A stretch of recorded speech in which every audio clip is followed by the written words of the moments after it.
It is time for week 5 of NFL football, and just as usual on this channel, I'm going to give you a breakdown, preview, and my prediction for every single game on the schedule. Quickly, before I do though, a recap of week 4 and how things went. I managed to go 10-6 with my predictions on the week. Not bad, but not great compared to the last couple of weeks. I'd been doing pretty good, but there were some upsets that did not go my way, and there were some other upsets that came into fruition that I definitely did not see coming. But the record on the year, not too shabby, 44-20. Let's see if this week I can look ever so slightly less like an absolute buffoon. It's worth noting, by the way, only 14 games on the schedule this week. The Packers, Bears, Steelers, and Falcons are all on a bye. As to what we actually get to look forward to this week, it starts on Thursday night, a little rivalry game. We're staying in the NFC West for some reason for a second week in a row. 49ers versus Rams. You never quite know what the NFC West divisional games, they're always really intense, but it's very clear that as of right now, the Rams are the better team. Even though they have identical records, LA have looked 1,000 times better than the 49ers so far. The Rams, you could argue, should be 4-0 right now if it weren't for a couple of blocked field goals in the Eagles game, but generally, they've been relatively consistent on the year. They played the Colts hard and beat them, played the Eagles hard, almost beat them. Two really good teams so far this season. The offense is generating plenty of points, plenty of yardage. Matt Stafford with Puka Nacua and Devontae Adams has been practically unstoppable at times. And man, that defense looks hell of a lot better than it did last year. And my number one fear as to why the 49ers are probably going to be at a real disadvantage is how good the Rams have been at denying the run. If the Niners can't run the football successfully, it's going to be a long day for them. It stands to believe that the Rams can contain McCaffrey, especially because that Niners O-line has not looked all that great. They've been letting up a ton of pressure, and that's not great against a Rams D-line that has been successfully getting pressure every single game. They are one of the leaders in the league with sacks, and honestly, I just don't trust Brock Purdy at all right now. That dude has not looked like himself. He had some bad picks against the Jags, and if he can't clean up his play, they just don't stand any chance. They're too injured. Their O-line is not nearly good enough. This is the Rams game to win. Anyway, on to the Sunday matches. We're starting off at 9:30 a.m. over in London when the Browns take on the Minnesota Vikings, who either have Carson Wentz out there or a struggling J.J. McCarthy. Not an ideal matchup to be given over to an international setting like this. The British are surely appreciating this amazing matchup that we're giving them, but in all seriousness, this is probably going to be a very low-scoring game. Dillon Gabriel getting his first start as an NFL quarterback up against Brian Flores in the Vikings defense. That sounds like a recipe for disaster. And yet, this still might be a competitive contest just because you don't know if you can, in good faith, put a lot of trust in this Vikings offense either. They were able to get some points late in the game last week against the Steelers, but generally, outside of the game against the Bengals, they have really struggled to move the ball. This is going to be an ugly game. It is going to be a defensive masterclass on both sides. I'm expecting a lot of turnovers, and it really is a 50-50 as sad as it is, just because whether it's McCarthy or Wentz, I'm expecting them to suck against the Browns D. It's an even playing field here. It's about who makes less mistakes at the end of the day, and I'd lean towards the Vikings to be that team, just because they're a bit more experienced. If I were to trust one team to get a touchdown in this game, it's probably them, and I think that actually will be enough, just one touchdown. This will be a low-scoring trash game that is definitely not worth watching. It'll be painful. Give me the Vikings, because Brian Flores against a rookie quarterback in his first game should be easy money. Speaking of easy money, at the 1 p.m. slot, the Raiders are going over to Indy to play the Colts, and yeah, the Colts, they finally came back down to earth a little bit with Daniel Jones having a couple of costly interceptions, but this Indy team still showed a lot of fight, and now they're going from that, their toughest game of the year that they almost won, to playing the Vegas Raiders, who have looked absolutely horrid this entire season. The offensive line can't block for jack shit, and Geno Smith looks awful. The worst he has in years. Like, you could completely erase what happened during the Seattle days. He does not look like the same player. He does not look comfortable in the Chip Kelly offense. And I just don't know if I can trust him or this Raiders team to stay out of their own way against a reasonably good opponent. If Geno can limit the turnovers, which he has failed to do, this can be a good game because finally Ashton Jeanty was able to break out. That could be a sign of good things to come, but you can't trust Geno right now. He hasn't had a good game since week 1. And Indy are going to take advantage of any mistake that he makes. They're going to control time of possession. Jonathan Taylor's probably going to have a good game after a quiet one, and that should be that. And then you've got the New York Giants taking on the New Orleans Saints. The Giants, man, they actually won a game before the end of September, and it came against the Chargers, no less. Upset of the year so far, at least in my opinion. Jackson Dart in his first start didn't look half bad. Not amazing, but did what he had to, and clearly motivated that team to play. Because damn, that defense looked really good. They finally played up to their potential, and that pass rush looked absolutely unstoppable. And now you go from playing the Chargers to the Saints, who are significantly worse. This is a way more winnable game. You finally got some confidence under your belt. You're figuring some stuff out. There's reason to believe the Giants can actually go on a winning streak here. And yet, this doesn't feel like a gimme game. It's more winnable than a game against the Chargers, yeah, but it's Jackson Dart's first start on the road. New Orleans is a loud and very difficult place to play in when you're the opposing team. And Vegas seems to feel the same way. They actually have the Saints as favorites heading into this matchup. A young quarterback with a lot to prove on the road like this could be in danger of making some terrible mistakes, but I'd like to believe that Brian Daboll has coached this kid to stay out of his own way and do enough right things for the Saints to be the ones to make the big mistakes. How I see it is, Spencer Rattler has not played a pass rush at the level of the Giants yet. Seattle's D is absolutely amazing, but they don't have the front four that the Giants do. I'm expecting Spencer Rattler to lay an egg in this one. He's going to have a hard time. He's going to be under duress this whole game, and it's going to lead to mistakes like we saw with Justin Herbert. If he's making those mistakes, surely Spencer Rattler will too. The only chance the Saints have of winning this game is if they can truly establish the run, which the Giants are just not good at defending against, but so far they haven't been a great running team. Alvin Kamara is getting up there in age. I just don't see it happening. I am picking the Giants to win this game as the more talented football team. It's probably going to be ugly because that's just the Giants' way, but they're the better team, and I think Dart and those guys are going to go on a winning streak. Speaking of New York teams, the Jets at MetLife are hosting the Dallas Cowboys. Believe it or not, feels like a winnable game on paper for the Jets, but we've said that plenty of times this year, and they have always found ways to shoot themselves in the foot and completely break all of their fans' hearts. Is this time going to be any different? I'm not so sure. That Dallas defense is absolute garbage. I mean, everybody can score on them, so I think Justin Fields and the boys could be in for a pretty nice day, but I don't know if they're going to get any stops in return, and that's the problem. Dallas have scored 40 points twice already this season, and if this becomes a shootout, that does not favor the Jets whatsoever. They have to weather the storm and keep this game close and low scoring if they really want to win it. And I just don't see that happening. The Dallas offense has been going absolutely nuclear so far this season, even without CeeDee Lamb. And I know that's going to happen with the Jets. They're going to make costly mistakes. They're going to have terrible penalties. They're an undisciplined football team that constantly inflicts these self-inflicted wounds on themselves. They're going to do it again here. I'm telling you, it's going to be like 27-27. Jets will have an opportunity, but they'll butt fumble their way into a loss as they always do. The Cowboys are not a great team. There is reason to believe the Jets can win this game, but it's because of that I'm not trusting them.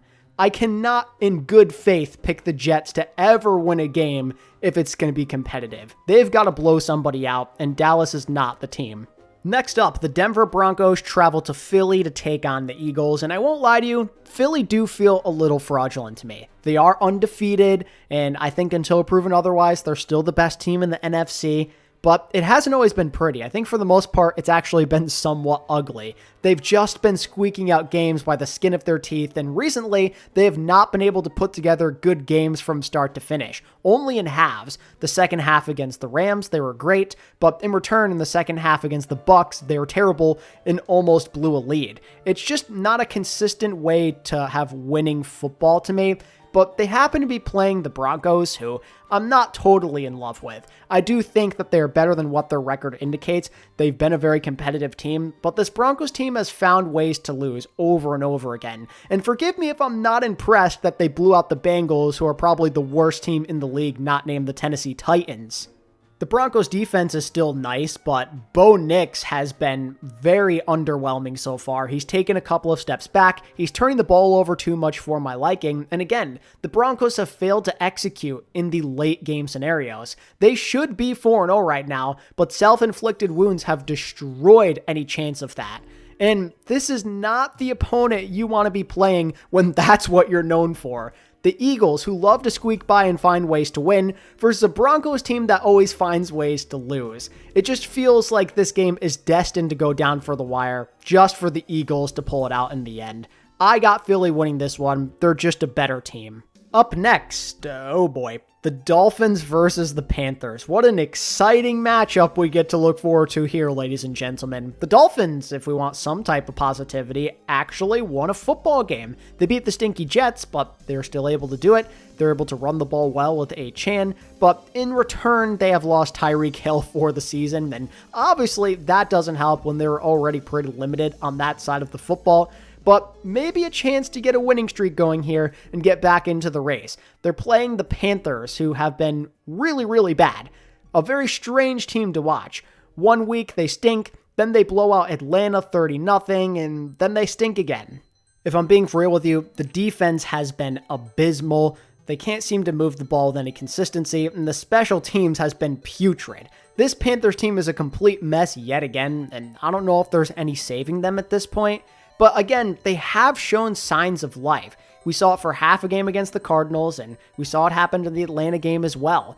Sometimes they wake up on the right side of the bed, other times they don't, and that's just not something you can rely on consistently when it comes to game picks. They have, for the most part, looked bad more so than good. And while I don't love the Dolphins or their defense, or the fact that they don't have Tyreek Hill there to generate potential explosive plays, I think they'll be able to beat the Panthers in a shootout. I'm expecting points to go on the board because I don't trust either defense, but the Panthers' offense has been way less fluid. The Dolphins have at least shown improvement over time, and I think they'll go out there and win this game for Tyreek. They still have Jalen Waddle. He's going to get more targets. Darren Waller's starting to get more involved. I don't know if the Panthers have an answer for A-Chan. I think the Dolphins outlast the Panthers in a shootout. And the final game of the 1 p.m. Eastern slot belongs to the Texans versus the Ravens. Now, if the Ravens were healthy, this wouldn't even be a question. This would be an absolute blowout.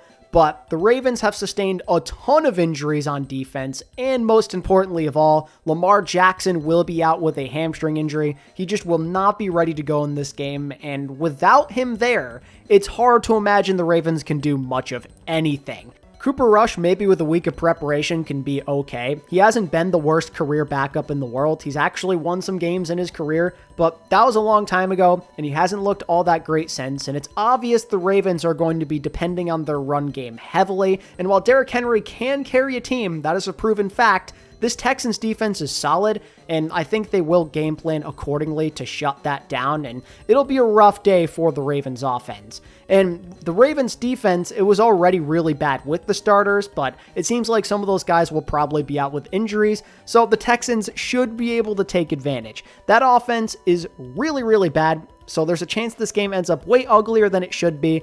But I think just because the Texans have more bodies out there, that they'll be able to get the W. At the end of the day, the best ability is availability, and Houston definitely have that over Baltimore. Then for the 4 p.m. games, oh boy, the Tennessee Titans versus the Arizona Cardinals up first. Obviously, the Cardinals are winning this game. The Titans you cannot trust to even make a game competitive right now. They are dysfunctional from top to bottom.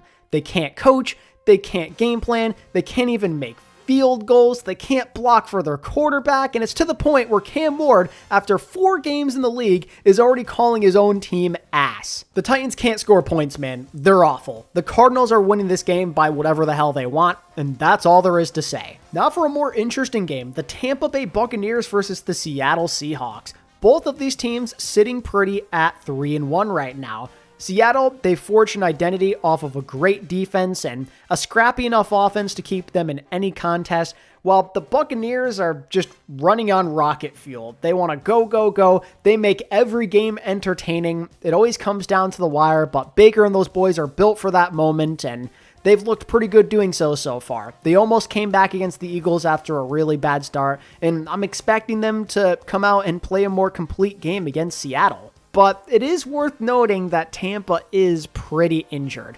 Bucky Irving is hurt now. Mike Evans is going to be gone for another week. They're going to be relatively short-handed, and you need all the weapons that you can muster against a Seattle defense that you could argue has been maybe the best in the entire league. No one's truly been able to pour it on yardage-wise or with the points. No one can run the ball all that well against them. And, Seattle, they've had a long time to rest and prepare for this game after playing on Thursday night. And compared to the Bucs, who are injured and have been playing a lot of close games and maybe not always the best, I think this game heavily leaned towards it being Seattle's to win. I like the Buccaneers more, but I think there's a lot of things in this scenario that just go in the Seahawks' favor. They're a good team, they're going to be hard to beat, and they too like these close contests just like the Bucs, but with their defense there, it's a lot more likely that they can find a way to close it out and get that critical stop. There's a chance that Baker does get stopped on a game-winning drive attempt. I think Seattle are a good matchup right now, and they're going to get the W. And then you've got the Lions versus the Bengals. Oh boy, I can't wait to see how many points the Lions win by in this one. Is it going to be 20? 30 points? We'll have to see. It is just an absolute nightmare scenario for the Bengals. They have no offense to speak of whatsoever, and their defense is still one of the worst in the league, playing against one of the most explosive offenses. This game, there's a good chance, will be over by the end of the first quarter. The Bengals are just awful, man. Absolutely terrible. They cannot do anything. It's like watching a high school team versus a professional one. That's how much of a disparity there is between them and any other team in the league right now. They need to trade for a new quarterback ASAP, and until that happens, they will continue to lose badly. Lions by whatever the hell they want. And then you've got the Commanders versus the Chargers to end the 4 p.m. slot, and this one could be pretty good. A battle between Justin Herbert and it seems like Jaden Daniels could be pretty entertaining. Not to mention that the Commanders, they desperately need to get a win to stay in that playoff race, and they're playing a Chargers team who not only just lost to the Giants, but also Joe Alt potentially for the next couple of weeks, so their O-line is in absolute shambles, and there's a real opportunity for the Commanders to pounce on that and win this game with relative ease. Now, do I think that will happen? I don't think so. This one probably will be close. The Chargers, they're a tough-ass football team. They lost to the Giants, but they're still well coached. They still have a relatively solid defense, and there's a chance with the O-line issues, they may resort to more of a run game, and Omarion Hampton, the last couple of games, has truly started to come alive, and I'm not quite sure if the Commanders will have an answer for it. We really saw them struggle against the Falcons' run game, and I think more could end up happening here. But on the bright side, maybe Terry McLaurin can finally have a good game if he's ready to suit up. It's been a long time coming. Not to mention the Commanders' D-line has actually not been that bad this year, and they should be able to take advantage of those backup tackles on the Chargers. There are win conditions on the table for the Commanders. I'm just worried it may start a little slow as they bring Jaden Daniels back from that injury. He may not be totally himself at 100%. There may be some limitations, he may be a little slow out there, and I believe the Chargers will take advantage of that and get a very close win. It won't be easy, but I'm still not convinced the Commanders are that great, and I think the Chargers are mentally resilient enough to get by this Giants game and get a win against a team that really isn't that amazing. Now on to Sunday night, where the Patriots are visiting the Buffalo Bills in a AFC East divisional game. There is a world where this game ends up being pretty exciting. The Patriots still have a lot to prove as a young team. This will be a good opportunity for them, and the Bills are really scary. But even though they are 4-0, they haven't always been that amazing. That game against the Saints last week is proof of that. Their defense has not been very good this year at all. If even Spencer Rattler can make some plays on them, then you know you're in a really bad spot. And now they're playing Drake May, who's coming off maybe his best game as a pro. The Patriots were able to do a lot better with running the football and keeping it secure. They were able to limit the turnovers. Their special teams looks really good. They could throw Josh Allen a couple of looks to make him struggle out there. But at the same time, the Pats still are relatively unproven, at least in my opinion. This is going to be their biggest test by far. And the Bills have kind of lived rent-free in the Patriots' heads the last couple of seasons, and I kind of expect that to continue to be the case, even with Mike Vrabel there. Buffalo just knows those guys so well. They know how to beat them every single time when Josh Allen is actually starting and playing out there, and they're just a better, more well-rounded football team. The Patriots are on their way to becoming that team that you expect them to be this season, but it hasn't always been there yet. They haven't strung it together consistently, and that's my worry. They've looked good at times, but then they've had some rough losses in others. This is going to be a process before they find that level of consistency that makes for a good football team. There's going to be some more growing pains, and this will be a learning lesson against Josh Allen and the Bills, who will just play hero ball, and they'll find a way to win this game, even if it's close. The Pats, they're just not ready yet to me, but maybe they prove me wrong. And finally, on Monday Night Football, the Kansas City Chiefs take on the Jacksonville Jaguars, and this game could be deceivingly good. The Jags have low-key not been bad this season. Nowhere near perfect, but I have loved what I've seen. They are 3-1 right now. Their defense looks completely transformed compared to last year, constantly getting after the quarterback, forcing turnovers as well, and they keep doing just enough to win games. I have loved to see that for the Jags and their fans. It is such a far cry compared to last year where it felt like the opposite was happening. And while the Chiefs are coming off an amazing 37-point performance against the Ravens, that is one of the worst defenses in the league that they did it against. So maybe the Jaguars can have the Chiefs come back down to earth and make people realize that maybe we're overrating the Chiefs a little too fast. I think the Jags are going to keep this game close. They're going to send guys after Mahomes early, and they're going to make this a frustrating contest early on. However, I still am going to lean towards the Chiefs to win this game. It still is kind of a must-win scenario for them. You do not want to fall to 2-3 at this point in the season, and I think they can only get better from here. Yeah, they played the Ravens defense, so you don't want to rate what we saw last week too highly, but it was a great way to establish confidence. It seems like having Xavier Worthy back kind of changes everything. It has very much generated a much bigger ability to generate explosive plays, something this team was severely lacking, and I think it's going to motivate this team to play better. This is where they turn their season around, and they have more of that consistent offense that we've grown used to watching with Mahomes over the years.